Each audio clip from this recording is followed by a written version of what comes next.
Hello, everybody, and welcome back to the Talking Ball podcast. It's episode number 6. I'm your host, of course, Chase. We're going to be talking about some more NBA playoffs. We got some second round matchups coming through. We got the end of some first round matchups that went to 7. So we'll talk about those as well, the ones that we missed from last podcast. And yeah, we're gonna start it off with the second round matchup of the Bucks and the Heat. Surprising series so far. The Bucks really haven't stepped up to the plate. So far, they've blown one lead for sure. That they've blown a game that they should have won, and they're in a pit right now and they're trying to crawl back. We're gonna talk about Game 1 when the Bucks lost by 11. Giannis didn't play well. He shot 50% and didn't shoot good at all from the free throw line, missing 8 free throws out of the 12 that he shot. The Bucks shot better. The Bucks, they had 3 more turnovers. They had 5 more blocks. But it was just all Jimmy Butler and the Heat. Chris Middleton had 28 points and Lopez had 24. And for the Heat, like I said, Jimmy Butler had one of his better career playoff games. I think it might have been his playoff career high at 40 points. He shot 13 for 20. He made 2 threes. I shot 2 of them. And he had 12 made free throws. Goran Dragic was their second leading scorer at 27 points, 6 rebounds. He's really stepped up through these playoffs. In the last series against the Pacers, he played super well, averaged, I think, 22 points. And, he hasn't really been a scorer. He took a back seat to Kendrick Nunn this season at the beginning of the season, in the regular season. Spoelstra wanted to have him come off the bench because he's getting up there in age. He's played a long time, and he was one of the good key pieces for the Suns when he played there. And so now for this Heat team, he's taken a backseat role up until these playoffs, and now he's started and taken that leadership role, and he's playing super well, scoring over 20 points a game, and really playing well for this Heat team and helping them make it through these playoffs. This Bucks team is not an easy team to beat. Dragic is being guarded by one of the better defending point guards in Eric Bledsoe, and you got Giannis, the defensive player of the year, and Brook Lopez is also a defensive force. So for the Heat to take these games that they've been winning, it's definitely something that's gonna shake up these playoffs if the Bucks can't come back, for sure. Because the Heat are looking like a very scary team right now, and I think they could beat just about anybody. In Game 1, they won by 11. In Game 2, they won by 2. I believe it was I can't remember I don't think it was a buzzer beater, but they won by 2. Giannis had 29 points, 14 rebounds. Middleton had 23 points. The Bucks shot really bad from 3, only 7 for 25. And the Heat went 17 for 45. So they made 10 more threes, and they made the same amount of regular shots too. The Heat just made 10 more threes. Dragic had 23 points. He made 4 threes, and Bam Adebayo had 15 points. It was a pretty even spread throughout the scoreboard, throughout the box score for the Heat. A lot of 15, 14, 13 from pretty much everybody. Tyler Hero, Duncan Robinson, Jimmy Butler. Everybody kind of contributed and gave a good amount of points leading to this win. The Game 3 was a tragic one for the Bucks. They had a very large lead going into the fourth quarter, and in the fourth quarter, the Heat outscored him 43-10. 43-10. The Heat won by 15. So they beat him by. The Bucks were up by about 18 points going into the fourth quarter, and they lost the game by 15 because of a 43-10 Heat run in the fourth. Giannis had 21 and 16 rebounds. He didn't shoot well. 7 for 21 from the field and 0 for 7 from 3. He also missed 5 more free throws. He was 7 for 12. Brook Lopez had 22 points, and Chris Middleton had 18 on a little under 50% from shooting. Jimmy Butler had 30 and 7 rebounds. He shot real well, doing what he does best, getting to the free throw line. He made 14 for 19, 7 for 13 from the field, and 2 for 5 from threes. Bam Adebayo had 20 points, 16 rebounds. He shot 7 for 8. So very efficient, and 6 for 7 free throws. He didn't shoot 3. So very efficient game for him, and a very big comeback win for the Heat. And then Game 4, Heat were going to try to sweep, but fell short by 3 in overtime. Giannis only played 11 minutes. He injured his ankle in Game 3. Mild sprain, I'm pretty sure. And then he came back in Game 4 and re-injured it in the second quarter. Tweaked it pretty good. He didn't return that game. He's hopeful to come back in Game 5. But, even without Giannis, the Bucks came through and won in overtime by 3. Giannis was their second leading scorer with only 11 minutes played. He had 19 points already. He was 8 for 10 from the field, and he made the 1 3 he shot. But after Giannis' departure in that game, it was Chris Middleton. Chris Middleton showed up and came to play and did not want to lose. He was not going to go home. He scored 36 points and dished out 8 assists, shooting 12 for 28 and 3 for 7 threes, 9 for 9 on the free throws. So Middleton came through. He's been scoring not as much as I think the Bucks would like to lately. Coach Budenholzer doesn't like to play his players, the max amount of minutes. Giannis and Chris Middleton, they're only getting 35, 36 minutes a game. They need to be getting 40, 42, 44 minutes a game if they're my best players.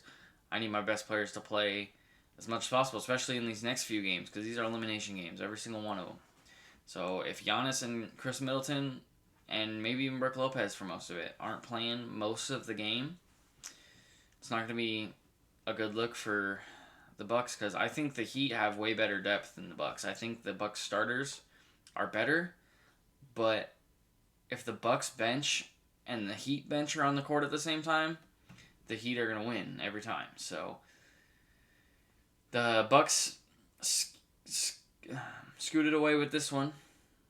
3-point win. Bam had 26 and 12, shooting really well again, 10 for 13, 6 for 6 free throws. And Duncan Robinson had 20 points as well, 7 for 13 field goals, 6 for 12 of them for 3. All right, so that series sits at Heat are up 3-1. They were down 3-0, so we've seen some 3-1 comebacks. LeBron James in the finals. The Clippers coming back to beat the Thunder. So we've seen it happen before. We're going to see if the Bucks... Giannis is confident. He says that they can come back and win this series. So we're gonna see what Giannis brings for game 5, 6, and 7. All right, but the next series, we're going to wrap up the first round series between the Rockets and Thunder real quick. This series went to 7. Game 6, the Thunder won and made it and forced a game 7. They won by 4. Harden had 32 points on 50% shooting from the field and 3 for 11 on threes. And Westbrook had a pretty decent game at 17 points. He did have 7 turnovers, including a couple costly ones at the end of the game. Excuse me. He shot a little over 50% and 50% from 3, 1 for 2. So other than those turnovers, he played well, but the Thunder played better. Gallinari had 25 points for him on a little over 50% shooting and 4 for 9 from 3. Chris Paul had 28 points, including some pretty clutch shots. He shot 50% from the field and 3. It was a battle. It was back and forth through the whole game, and the last couple of turnovers by Russell at the end of the game kind of ruined it for the Rockets, but the Thunder forced the game 7. And in game 7, the Rockets won by 2. The Rockets won by 2. Robert Covington was one of the big keys for the Rockets. He had 21 points, 10 rebounds. I got a lot of guys for these because it was a pretty even scoring game. Everybody on the Rockets really played well. Covington had 21 and 10, had 6 threes. Eric Gordon had 21 points, 5 threes. Russell Westbrook had 20 points, 9 rebounds, shot a little under 50%. And James Harden had 17 points and 9 assists. Didn't shoot well, 4 for 15, 1 for 9 from 3. Kind of got locked up and didn't play really well in this game, but they got the win. So everybody around him played really well. For the Thunder, it was Lou Dort. Known as a great defender, not much of a scorer, but they were leaving him open from 3. They weren't even trying to guard him because he's not known for shooting. He did have 30 points. He made 6 of 12 threes and 10 for 21 on field goals. He is the youngest player to score 25 plus points in a playoff game. Just passing LeBron James for youngest. He's also the first undrafted rookie to score 25 plus points in a playoff game. Chris Paul also played well, 19 points, 12 assists, 11 rebounds, got the triple-double. Shot a little under 50%, 2 for 6 from 3. And Chris Paul passes LeBron James as the oldest player in the playoffs, in playoff history, with a triple-double. Chris Paul is 35, 36, and LeBron was 31. Sorry, not in the playoffs, but in a Game 7. Oldest player with a triple-double in a Game 7 in the playoffs, because obviously LeBron had a triple-double a couple nights ago. But in a Game 7, Chris Paul's the oldest player with a triple-double. They lost the game, and the Rockets are now playing the Lakers in the second round. We're going to resume with the second round matchup with the Celtics and the Raptors. We've gone through 2 games. We did 1 game last podcast, and 3 more have happened. So game 2, game 1, the Celtics won, so they're up 1-0 right now. And then in game 2, the Celtics also won by 3, putting them up 2-0. They shot better. The Raptors struggled from the 3-point line, shooting 11 for 40. They turned the ball over a good amount. Celtics had more turnovers. But the Raptors just didn't shoot great from the 3 especially. Jason Tatum had 34 points, 8 rebounds. He had little under 50% from the field and a little over 50% from 3, and 14 for 14 on his free throws. Marcus Smart came through with 19 points on 6 for 11 3-pointers. I believe 16 of his points and 5 of his threes were in the fourth quarter, along with an and 1 3. He scored 3 points in the first quarter, and then proceeded to shoot 0 for 7 from 3, or 0 for 5 from 3, and then went on to score 16 points in the fourth. Kemba Walker had 17 points. He didn't shoot well. He didn't play great. 6 for 18 from the field, only 1 for 8 from the 3-point line. So rough game for Kemba, even though he scored 17. It was a rough game all around for the Raptors. They just couldn't really score. And, their leading scorer was OG Anunoby with 20 points He was 7 for 12 and 4 for 6 from 3. And then Fred VanVleet had 19 points, 8 for 22 from the field, and 3 for 12 from three-pointer. So, rough game for the Raptors, although they only lost by 3. Game 3 was an upsetting one. It was a difficult one. Celtics up 2 with 0.5 seconds left. 0.5 seconds left. And OG Anunoby hit a buzzer-beating 3 off the inbound from Kyle Lowry. So the Celtics lost by 1, 104-103, and that was a 2-1 series. Kemba Walker had 29 points, 3 steals. He shot 9 for 15, 4 for 7 from 3. Jaylen Brown, who said the ending of that game was embarrassing and that they should have won that game. He scored 19 points, 12 rebounds, shot a little over 50%. And Tatum had 15 points, shot not great, 5 for 18. The Celtics overall didn't shoot well from 3. Neither did the Raptors. They were 9 for 29, the Celtics, from 3. And the Raptors were 13 for 40. But Kyle Lowry did have 31 points, 8 assists, 13 for 23 from the field, 2 for 8 threes. And Fred VanVleet had 25 and 6 assists, 9 for 22 field goals, another struggle from him from 3 with 5 for 13. But OG Anunoby was the hero in that one. 0.5 seconds left. Lowry got the inbound over Taco Fall, who was guarding him, who's 7'6", 7'5", and Kyle Lowry is 6'3", 6'4".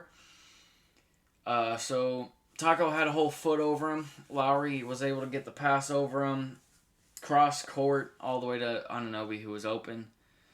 Got a little contest from Jaylen Brown, but not enough, and OG Anunoby hit it. Cool as cucumber afterwards said that he don't take shots that he's gonna miss. So every shot he takes, he thinks is gonna go in, which is a great mindset to have, and it's a great shot for the kid. He's a young guy. He's a great defender, not too known for his scoring, but he's gonna develop to a great player. Moving on to Game 4. Celtics lost again, so the series, as of right now, is tied 2-2. They lost by 7, 93-100. Tatum scored 24 and 10, as the Celtics struggled again from 3. 7 for 35, they shot 20%. Tatum shot 1 for 6 from 3, and Kemba Walker had 15 points, shot 1 for 6 from 3 as well. Struggles for the Celtics to score.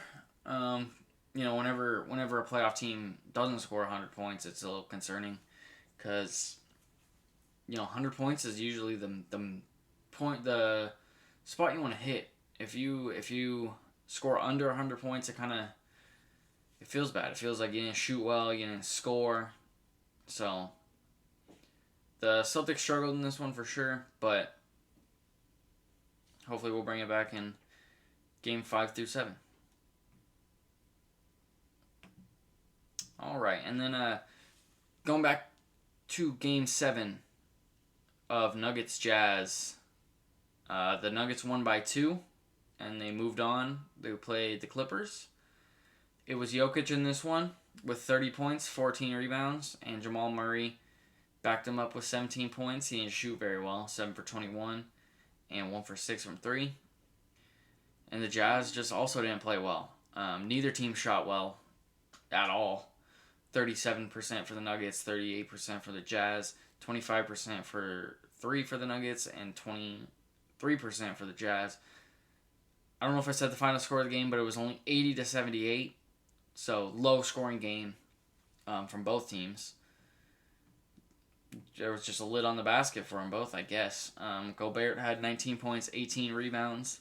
He shot 8 for 13, so he didn't shoot too bad.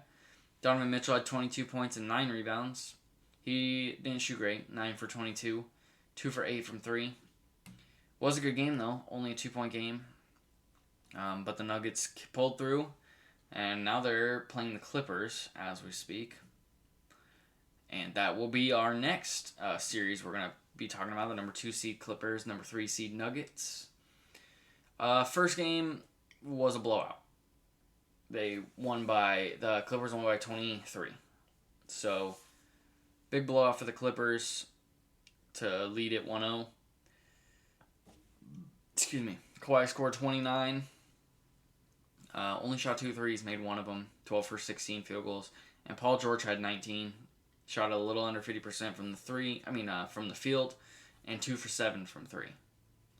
The Nuggets struggled. Shot 25% from the three-point line. And only 42% to Clippers' 57% from the field. Jokic only had 15. It was a pretty even scoring throughout everybody as Jokic led the way with 15. And Jamal Murray had 12. Jokic shot 6 for 14, 0 for 2 from deep. Murray shot 5 for 15, 2 for 8 from deep. So it was a struggle for the Nuggets in Game 1. They just came off of a Game 7. They just played 7 games against the Jazz. And then 2 days later, they had to play a pretty fresh Clippers team who beat the Mavericks in 6. So they got a couple more days off, but that's just how it works in today's playoffs, and it sucks, but we gotta do what we gotta do. But Game 2, the Nuggets did come back and win by 9. I believe they scored 44 points in the first quarter. It was 44 to 20-ish. Can't remember. But they did score 44 points in the first quarter. They shot it a lot better than their last couple games. They shot better than the Clippers in this one. Jamal Murray had 27 points, 6 assists, shot a little under 50% from the field, and 3 for 8 from 3. And then Jokic had 26 points, 18 rebounds, shot a little over 50% from the field, and 4 for 5 from 3. For the Clippers, Kawhi struggled. He only had 13 points and 10 rebounds. No threes made on 3 attempts, and 4 for 17 from the field total. Paul George led the way. He had 22 points, 7 for 19 field goal, 4 for 10 threes. So just not a great shooting game from either team. And the series is now tied 1-1. I like Paul George. I like Kawhi Leonard. I think it'd be really cool if Kawhi won another championship and got Finals MVP for a third team. That's never happened before. There's only been one other person, I believe, to win 3 championships with different teams, and that was Robert Horry, who won with the Spurs, the Rockets, and the Lakers.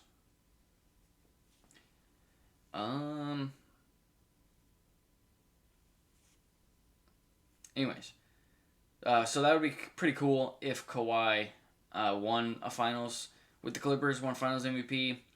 Then he'd have a Finals win and a Finals MVP with the Spurs, the Raptors, and then the Clippers if they win. But we're going to move on to the Rockets-Lakers. Game 1, the Rockets upset them. The number 4 seed Rockets, number 1 seed Lakers. The Rockets won by 15, 112-97. Harden played really well, 36 points, 12 for 20 shooting, 3 for 6 on the 3. And then 9 for 12 from the free throw line. Westbrook didn't shoot great. Still scored a lot. Had 24 points, 9 rebounds. 10 for 24 from the field and 1 for 5 threes. It was a struggle for the Lakers shooting. 42% from the field and 29% from 3. They turned the ball over 17 times. And was out-rebounded by the Rockets.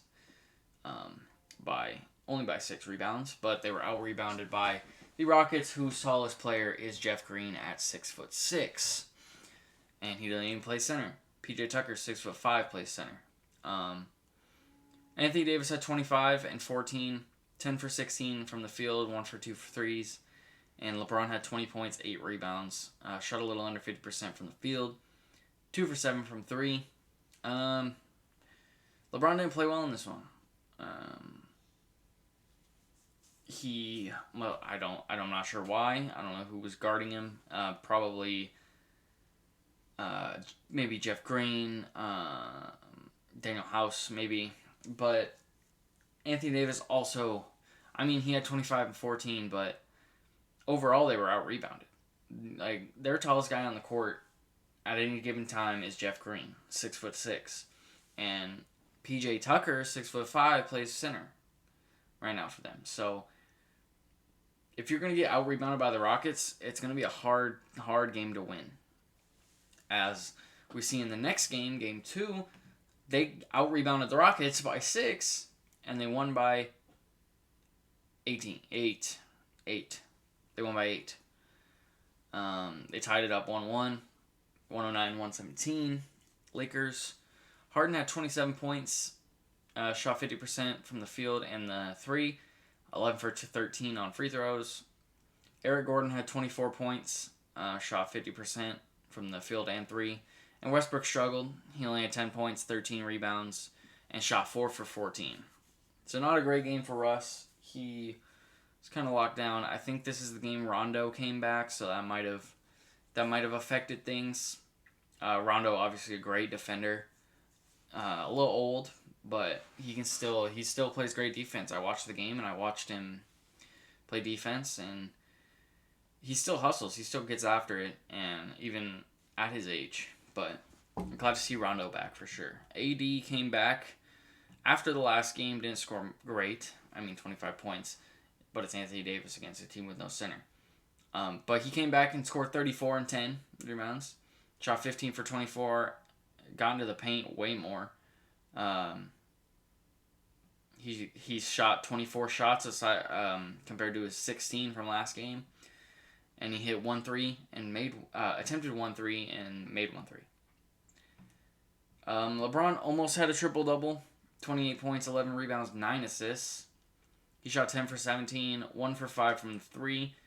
Not his forte. He'll take them if they're open. I saw him take a couple deep ones, real interesting ones, miss. But he'll take them if he's open, and he did move up on the playoff threes list, so he obviously isn't terrible from the three-point line, just maybe not the guy on the team that I'd want to shoot the most threes. I'd say probably Danny Green. I might even trust J.R. Smith shooting more threes than LeBron. But he also made 7 for 10 free throws.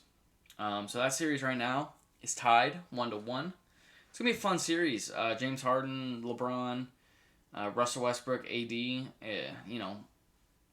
4 really superstar caliber players in this series. I think it's just going to come down to the bigs. If AD has an off game, the Rockets need to take advantage of that. If AD's not having a great game, they need to attack and try to stop him as much as they can. Try to stop LeBron if AD's not having a good game. Try to stop AD if Bron's not having a good game.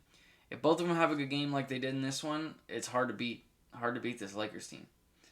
It's going to be the same with the Clippers. If Paul George struggles, you got to try to take advantage.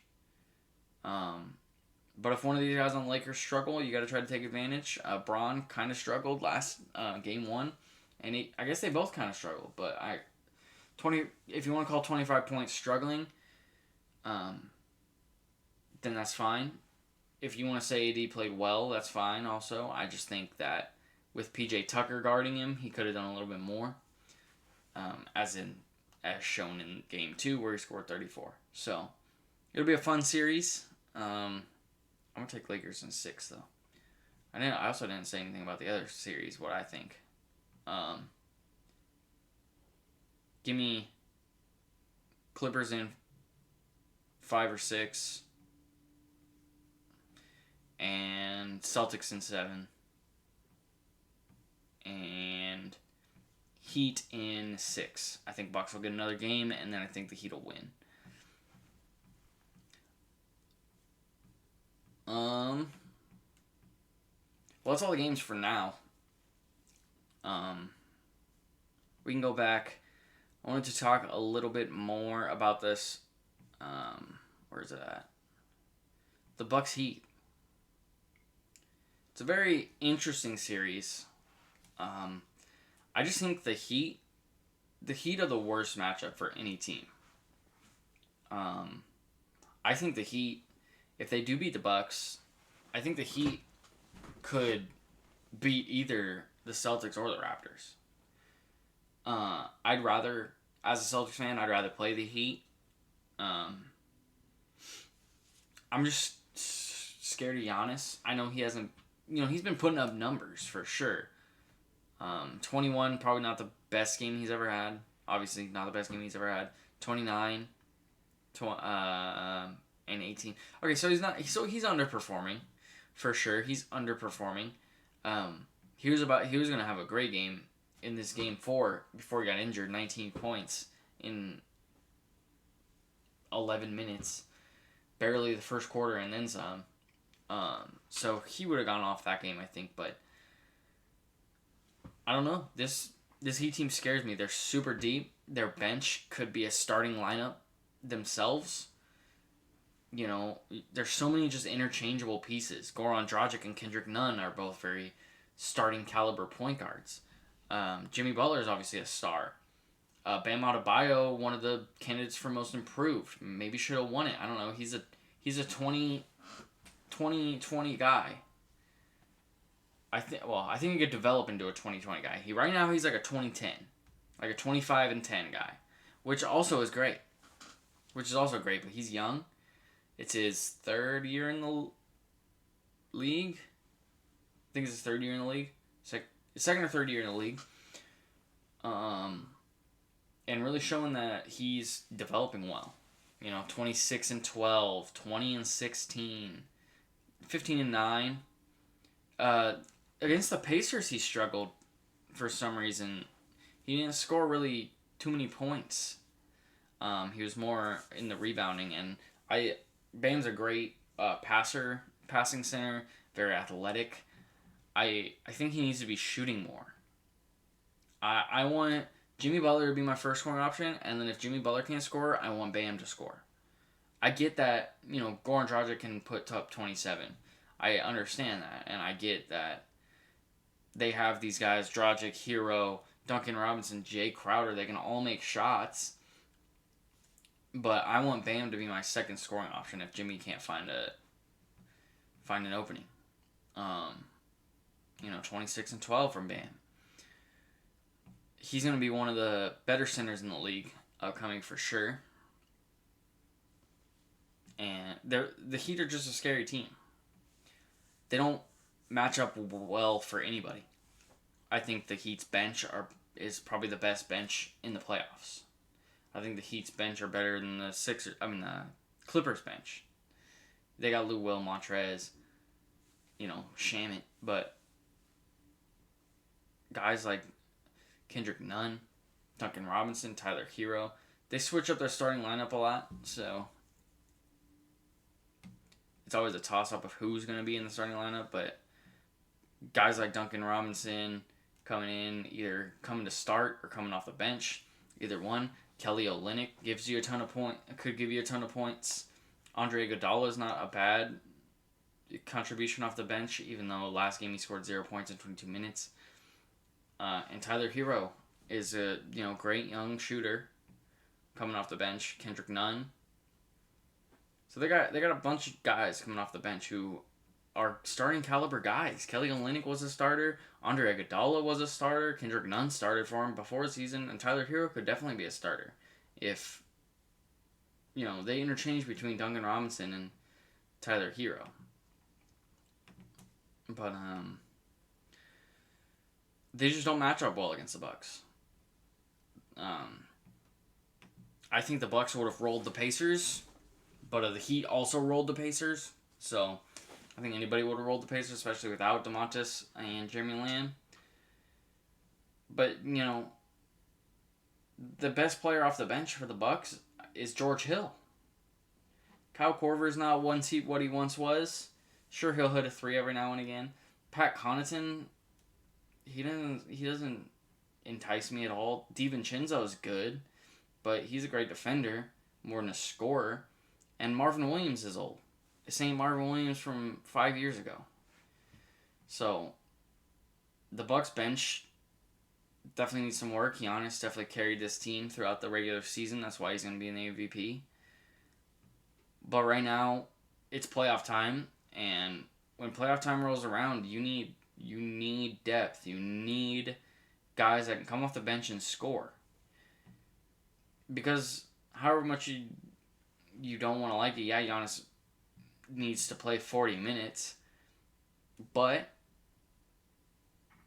there's however many, 12, 24, 36, there's 48 minutes in a game. You know, and when you rest Giannis those 8 minutes, you need these guys that come in for Giannis to score. And these guys aren't scoring. Marvin Williams had 5. That's who came in for Giannis. Marvin Williams. And he had 5 points in 17 minutes. George Hill had 12 points in 37 minutes. DiVincenzo had 10 points in 27 minutes. And Connaughton had 2 points in 13 minutes. Wesley Matthews also struggled. He was only 1 for 4 from 3 in his 25 minutes, but the Bucks bench needs to step up if they're going to want to win this series. And I know they didn't step up in this game, even though they still won, but the Heat's bench also did terrible. You have 3 from Olynyk. Derrick Jones didn't play. Iguodala had no points in 22 minutes, and Kendrick Nunn had 3 points in 8 minutes. Hero had 11 in 33. So if the Heat's bench struggle, we see the Bucks can win by 3 in overtime. But the Bucks bench hasn't played well at all, and that's why they're down 3-1. You know, if your bench can't come in and score, you're gonna have a hard time to win the game. It's not all about the starters. I get Giannis could put up 50, and if nobody on the bench, I think Giannis would have put up 50 in this game. He had 20 points going into basically the start of the second quarter. He would have went off, but he obviously got injured. I'm also hearing that he should be able to go for Game 5. He's hoping to go. He wanted to get back into the game last game, but it was too bad. He could barely walk on it, so he walked off the court, so obviously it wasn't broken, which is good. But as far as Game 5, he should be playing. We're gonna get into some basketball news because that's all the games we got going on right now. They're going on every other day, so they're on a lot, but that's all we got going on right now. Most series, I think the Celtics series is the farthest one along at 2-2. And then Nuggets Clippers are 1-1. Rockets Lakers are 1-1. And the Heat Bucks. The Heat Bucks are the farthest along at 3-1. And the Celtics will play today. Okay, anyways, moving on to news for the last 20 or so minutes. Talk about some news here. First piece, Brandon Ingram won the most improved. Went from 18 points a game and 5 rebounds in LA last year to 24 points and 6 rebounds in New Orleans. Better efficiency from each year. I wanted, my prediction was Terry Rozier, so I was pretty far off. I liked Terry Rozier for the Celtics. I thought he could have been a very high-quality starting point guard. I think he still can be. Going to the Hornets was kind of an L, but I thought he could come out and play really well. But now looking back on it, Bam maybe deserved a little more. Devontae Graham maybe deserved it a little more. But Brandon Ingram definitely deserves it. He definitely killed it this season. He, upped his points per game by 6, shot more efficiently in every place, and upped his rebounds. Upped his assists, too, both by 1. Marcus Morris was fined $35,000 for his flagrant foul on Luka in Game 6, where he slapped him across the face after stepping on his hurt ankle in the game before. Was the ankle On purpose, I don't know. I don't know. It didn't. It didn't look like it, and he came out and said that, why the hell would I try to hurt somebody? But it's also Marcus Morris, who then in the next game slapped him across the head while going up for a layup. So, did he do it on purpose? I don't know. But he was fined $35,000 for the slap across the face on Luka. And Luka was also fined $15,000 for throwing the ball at an official in Game 6. I think he probably didn't get a call, grabbed the ball and threw it at him. Probably nothing hard, nothing crazy, but was fined $15K. The Brooklyn Nets hired Steve Nash as their new head coach. Obviously, Steve Nash, one of the best point guards ever. Won MVP with the Suns. He was also a part of player development with the Warriors when KD was on the Warriors. So, it could have been a little ties to KD. But Steve Nash, he's a very smart guy. He's one of the better players. One of the better point guards. So, him teaching up Kyrie and also getting KD back into things, pretty exciting for them. Hopefully, if everybody's 100% next season, this Nets team will be pretty good, as they already made the playoffs in the bubble without them. Without any good players, they made the playoffs. As a 7th seed, they overtook a team in the playoffs. Next piece, Ja Morant won Rookie of the Year. That's my first correct prediction. I still think Anthony Davis should have won Defensive Player of the Year, but Ja won Rookie of the Year. He had 99 first place votes. Zion, who finished in third place, had one first place vote. Ja had 99. Kendrick Nunn came in second place for total votes. And then Montrezl Harrell won Sixth Man of the Year, averaging 18.5, 7 rebounds in 63 games, including 61 of those games off the bench, and 1.1 blocks. Definitely deserves it. My sixth man was, I think I predicted Lou Will to be my sixth man.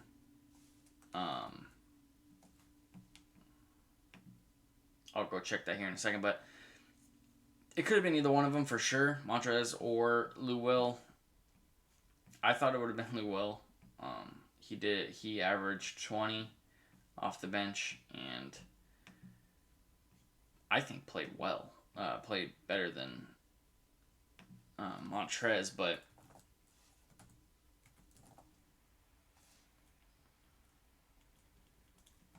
sorry. But yeah, I'm pretty sure I predicted Lou Will to win the Sixth Man of the Year. Obviously not correct, as Montrez won it. Definitely deserves it. I also think maybe Dennis Schroeder could have won. I think maybe he should have won. But that's... who knows? Montrez won. I don't know. I don't remember who got second or third. But Montrez won the Sixth Man of the Year. I predicted Spencer Dinwiddie to be the Sixth Man of the Year. With Kyrie Irving. I think he might have started too many games for him. Because of Kyrie getting hurt. But that's who I predicted was Spencer Dinwiddie. Maybe next year. Spencer Dinwiddie will be Sixth Man of the Year. I'm gonna make it my prediction again. I'm gonna do it. I promise. We're gonna move on to some football now. Football's almost here, man. Oh, I can't wait. It's almost football time. We're starting up college games. I watched a few college football games yesterday. I watched Marshall destroy Eastern Kentucky 59-0. So that was fun. But yeah, NFL's upcoming and it's gonna be fun. We got a lot of people moving places. It's gonna be a crazy season. But our first piece, Giants signed Logan Ryan to a 1-year, $7.5 million deal. He was great with the Patriots. Did really well with the Titans last year. He had 4 interceptions, 4 forced fumbles, 4.5 sacks, and 113 tackles. He's really a corner that can do it all. He can cover. He's quick. He has great zone coverage. He can keep up with receivers, and he can blitz and he can tackle. He can shed blocks and get the tacklers. But yeah, that's a good signing for the Giants at $7.5 million for 1 year. Good for Logan Ryan to get a job for sure. I like Logan Ryan. So yeah. Derwin James, this one sucked. To hear about. I love Derwin James. He's one of my favorite players. But he is out for the season. He has to get knee surgery. He missed a considerable amount of time with a knee injury last season. Came back, played well, and is now out again after receiving the report that he has to get knee surgery. Big loss for the Chargers, losing their starting safety and up and coming guy. But hopefully, he's young. This is his second season coming in, so we're gonna hope he can get this knee surgery and get back to what he was doing. The Lions extended their offensive tackle Taylor Decker to a 6-year, $85 million contract, bolstering up that O-line, signing him long-term. He's been a great addition for this Lions O-line, who definitely need help for Matt Stafford back there. He was the 16th overall pick in 2016, so definitely a good draft pick for them. The Bengals extended Joe Mixon. He got 4 years, $48 million. I think Joe Mixon is definitely up there as one of the better running backs in the league. I think he can break through the top 10 this season if he does a little bit more than he did last season. I know the Bengals O-line is not the greatest, so they're going to have to figure out some stuff to do with them so they can protect Joe Burrow and get Mixon some yards, some guys to run behind. But he had, even with that terrible O-line, he had 1,137 yards on 278 carries, and he scored 5 touchdowns in 2019. In 2018, he had 1,168 on 237 and 8 touchdowns. 237 carries, 8 touchdowns. In 2018, he did say that he wants to stay in Cincinnati with Joe Burrow for the rest of his career. So, hey, Joe Burrow, Joe Mixon, the backfield of the Joes, that could definitely be the future for the Cincinnati Bengals, and that's not a bad future. I'd like that future for my team. Joe Mixon, Joe Burrow. Just get a good offensive line in there, get a couple receivers to pair with AJ Green. Perfect. This was a tough one too. The Raiders put Tyrell Williams, who went to Western Oregon, school I go to right now. He went a while ago, obviously, but he was placed on season-ending injured reserve. He's been trying to practice and trying to play with a torn labrum, and I think finally he, his shoulder, I believe that's where labrum is, his shoulder just told him the shoulder tapped out. He was like, no, I can't do it. So they put him on the season-ending injured reserve. I'm assuming you have to get surgery to fix that. Oh, excuse me. So I'm assuming he will get surgery. He had 651 yards on 42 catches and 6 touchdowns last year with Oakland. And he had 1,059 yards on 69 catches and 7 touchdowns in 2016 with the Chargers. That was his best season, over 1,000 yards, 7 touchdowns. Coming from a small school like Western, I bet Tyrell had a tough time trying to make it into the league. But breakout season in 2016, got him a couple good years with the Chargers, then got him a good contract with the Raiders. Played well with the Raiders, and now he's hurt. Hopefully he can fix it up and maybe come back next season and ball out. The Rams put linebacker Traven Howard on the injured reserve. He's going to miss the whole season with a torn meniscus. He was set to be their starting middle linebacker, one of the starting middle linebackers. So that's a big loss for them. They got a couple other guys that got to step up and come in for them. This one was weird. Not really sure why we did this, but the Patriots released Mohamed Sanu. Obviously, these stats his stats in the 8 games with the Patriots that he played weren't the greatest. He only had 207 yards and a touchdown in 8 games, but excuse me. But he was a big receiver. Now that we have Cam Newton, I thought he'd definitely be a good target, him and Cam Newton, but I guess the Patriots thought otherwise, so they released Mohamed Sanu. He will probably be picked up at some point. He hasn't been picked up yet. But I'm sure he will sign somewhere. The Bucks signed Leonard Fournette, Tampa Bay, to a 1-year deal. Very, very odd decision by the Jags to cut him, release him. But the Tampa Bay Buccaneers took advantage, picked him up for a year deal. I was hoping the Patriots would, but Tampa Bay did. It's basically the Patriots anymore now, right? Gronk and Brady there. And now Leonard Fournette. So the Bucs are saying that Ronald Jones is their guy. And that Ronald Jones will get a bulk of the carries, but we'll see what happens. Everybody's practicing, so we'll see. Fournette had 1,152 yards and 3 touchdowns last year with the Jags.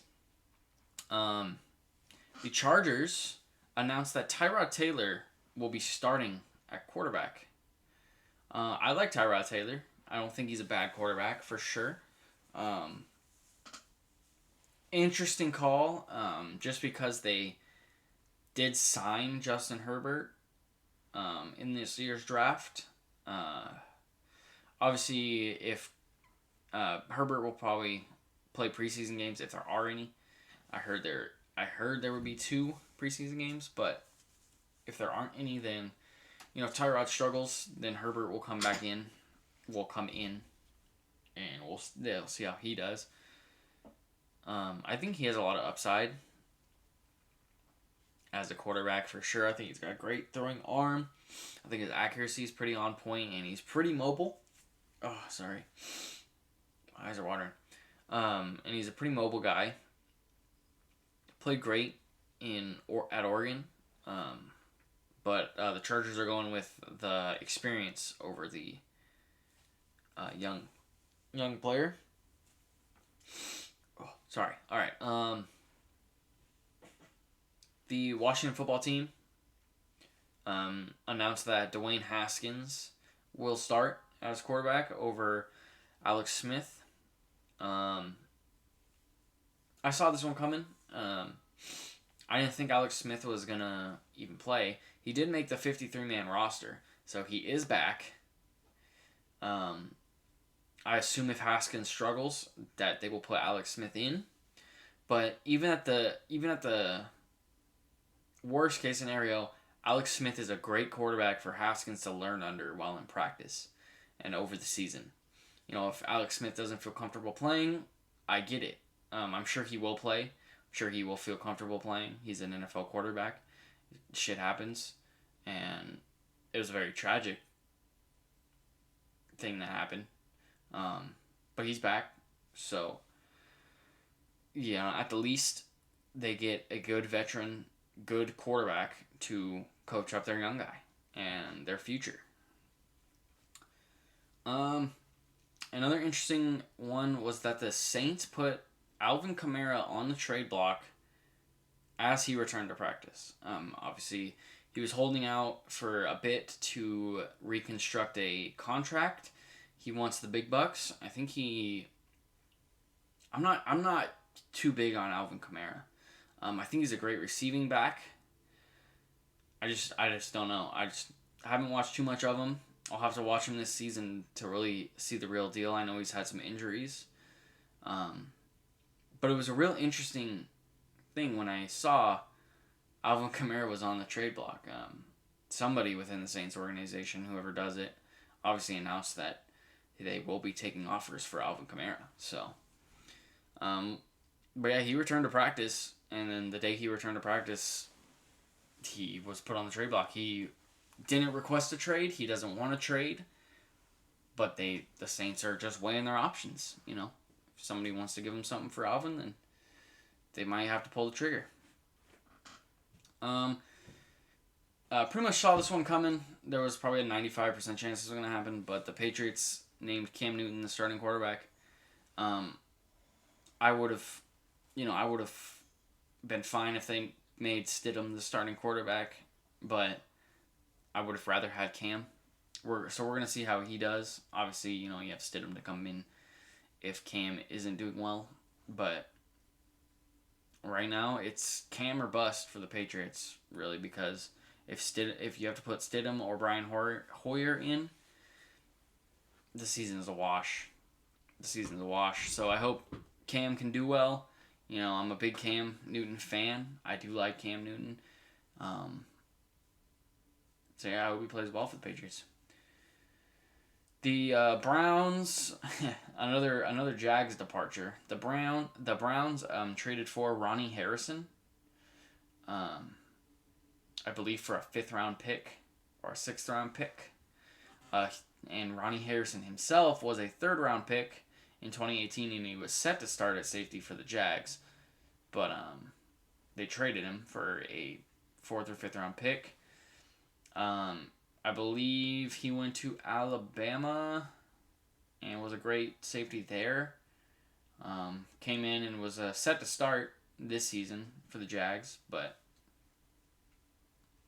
traded him away. They're trading everybody away. They're getting rid of everybody. They're restarting.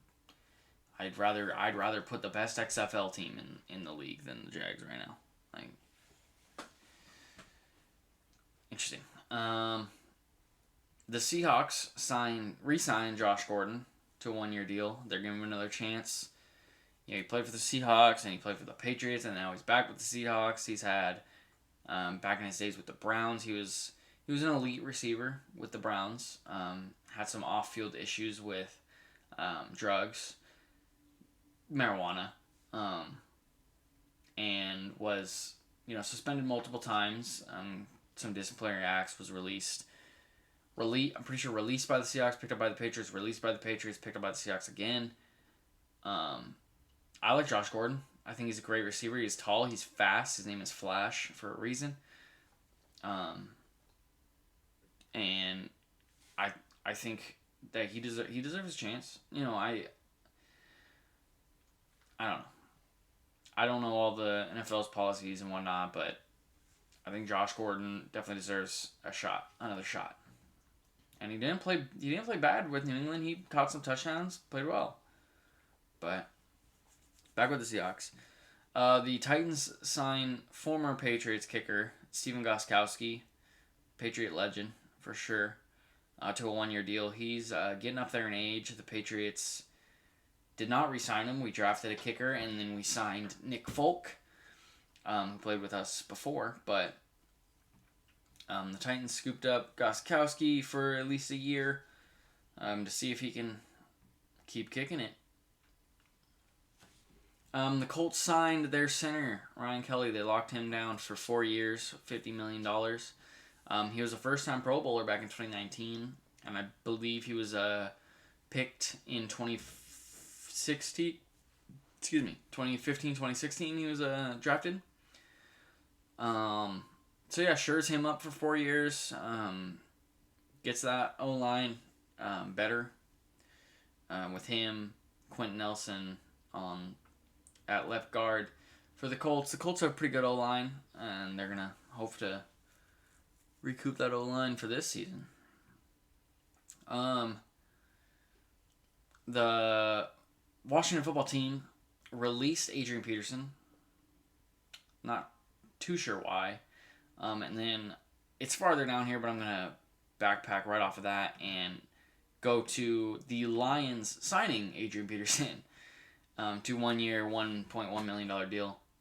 He had 898 yards and 5 touchdowns last season. So, why'd they... And he had over 1,000 in 2018. Why'd they release him? I don't know, especially off the arrest of Darius Geis, who they also released. I'm really not sure who they have back there now at the running back. But we're going to find out sooner or later. Tough one for Bears fans.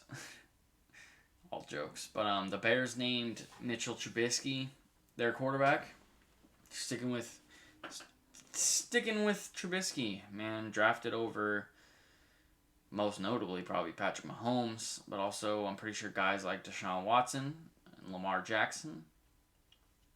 I believe they were in... Definitely over Patrick Mahomes and Deshaun Watson. I don't think Lamar... I think Lamar was a year later. But, they started him over Foles. Interesting. You know, I thought they were gonna sign. I mean, not sign. I pretty much knew they were gonna start Trubisky. I don't think you get rid of him too early. You know, see what he's got. If he struggles this season, though, it might be time to part ways with Trubisky. I don't know. I'm not a big fan of him, but whatever. Another quarterback who underperformed a lot was Josh Rosen, who was released by the Dolphins. He was the 10th overall pick to the Cardinals in 2017. Only played 3 games. Had a 53% passing completion percentage. 567 yards, 1 touchdown, 5 interceptions in 3 games. Rough start to his career. I'm going to also backpack off of that and say that the Tampa Bay Buccaneers did sign him to their practice squad to be their 3rd or 4th string quarterback. So, learning under Tom Brady, still pretty young. I believe he's probably 22, 23. So to learn under Tom Brady is really good for a young quarterback. You know, Jimmy Garoppolo learned under Tom Brady. He went to the 49ers and he went to the Super Bowl. Stidham, who played under Tom Brady, we don't know what he's going to look like yet. But even Jacoby Brissett, who played under Tom Brady, played well with the Colts when he got his start when Andrew Luck retired. So, you know, pretty good quarterback to be under, you know, the greatest of all time. So, if Rosen can learn from Brady and pull through, then he might have a resurgence in his career. But so far, the number 10 pick has not panned out well for any team he's played for. Another interesting one for the Patriots. They released Lamar Miller, who they just recently signed in August. So I was pretty confused about that one. But to each of his own. I would like to have Lamar Miller in my backfield. Good running back. Ran for a lot of yards. When he played for Houston, got injured and hasn't been the same. I would have loved to have him, see if he could have came back, but he's a free agent again. He'll probably get picked up, though. Speaking of the Texans, they signed their quarterback. They signed their guy. They locked him down, Deshaun Watson. 4 years, $160 million. Definitely deserved. I think he's one of the better quarterbacks. I love Deshaun Watson. I love how he plays. I love his tenacity, and he just knows how to close out games, at least most of the time. He had 3,852 yards on 67% completion percentage, 26 touchdowns, 12 interceptions last season. So they locked him down, and barring any bad injuries to him, like in 2017, he should be all right. Aside from trading arguably the best receiver in the league for a good running back 2 years ago, 3 years ago, was an interesting move. But whatever they got cooking, they do it. I guess they hope Will Fuller will be the next DeAndre Hopkins, and that they needed to get a star running back to help win. I would have personally rather kept D-Hop and got a mediocre running back, but because I don't think the Cardinals are any better off with Kenyon Drake than they were with David Johnson, especially lately. I think, well, it's all a matter of time. Who's going to do better, the Cardinals or the Texans? Kyler Murray, Deshaun Watson, DeAndre Hopkins, and Larry Fitzgerald with Kyler Murray and Kenyon Drake, who's not even bad. Who knows? But I think we can all agree that the DeAndre Hopkins trade was stupid, to say the least. The Chargers extended Keenan Allen for 4 years, $80 million. A 3-time Pro Bowler, one of the best route runners in the game, one of the best hands in the game. Definitely one of the most underrated receivers in the league. I see a lot of conversations about who's top 10, who's top 5, and I don't see a lot of Keenan Allen. And I think that's disrespectful because I think he's definitely a top 10 receiver right now. Had 1,200 yards and 6 touchdowns last year. And yeah, 3-time Pro Bowler, including, I'm pretty sure last year he was a Pro Bowler. But yeah, definitely underrated. I don't like seeing top 10 lists without him. I think he's at least 10. I don't think there's 10 receivers better than Keenan Allen. Maybe 8 or 9. But I don't think there's 10 receivers better than Keenan Allen. The Bills signed the second best corner in the league, Tre'Davious White, to a 4-year, $69 million contract. He had 12 interceptions since coming into the league in 2017. Second best corner to Stephon Gilmore for sure. I don't know where he placed in Defensive Player of the Year votes. I'd assume 3 or 4, probably behind the winner, Stephon Gilmore, and then Aaron Donald. But definitely a very, very good corner. And definitely a very good signing for them. The Titans were the ones to scoop up Jadeveon Clowney. Clowney sat in free agency for a while. He started his talks around 17 to 18 million. He then lowered around to 15. Still nobody signed him, and then I think he kind of just was like, all right, well, just offer me something and I'll take it into consideration. Because he wasn't taking calls for anything less than $15 to $18 million. But the Titans signed him 1 year, $12 million. So he took $12 million. He was the number 1 pick in 2014. 3-time Pro Bowler. From 2016 to 2018, he had 3 sacks, he was a 3-time Pro Bowler from 2016 to 2018. And last year, one of his worst seasons, he had 3 sacks and 31 tackles. So not bad.